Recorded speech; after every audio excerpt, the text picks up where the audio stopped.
மிதுன ராசியில் பிறந்தவர்களுக்கு இந்த கிரகங்கள் மாசி மாத கிரகங்கள் எப்பேற்பட்ட பலனை தரப்போகிறது அப்படின்னு பார்த்தீங்கன்னா, உங்களுக்கு புத பகவான் 9ஆம் இடம் 10ஆம் இடத்திலும் அமர்ந்திருக்கிறார். உங்களை பொறுத்தவரையிலையும் பொருளாதாரம், தொழில், குடும்ப வாழ்க்கை, ஆரோக்கியம் சிறப்பாக இருக்கும். திருமணம் கைகூடி வரும். அதே நேரத்தில் உங்களை பொறுத்தவரையிலையும் பிரதி உபகாரத்தை எதிர்பார்த்து எந்த ஒரு செயல்களும் செய்யாதீர்கள். அது பேர் உபகாரமே இல்லை.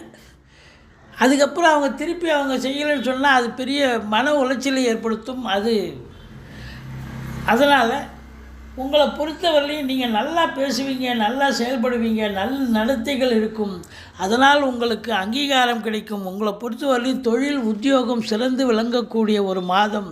சம்பாத்தியம் சிறப்பாக இருக்கும். வெளிநாடு சம்பந்தப்பட்ட விஷயங்கள் அனுகூலத்தை தரும். திருமணம் ஆகாதவர்களுக்கு திருமணம் பற்றி பேச்சுவார்த்தை இருக்கும்.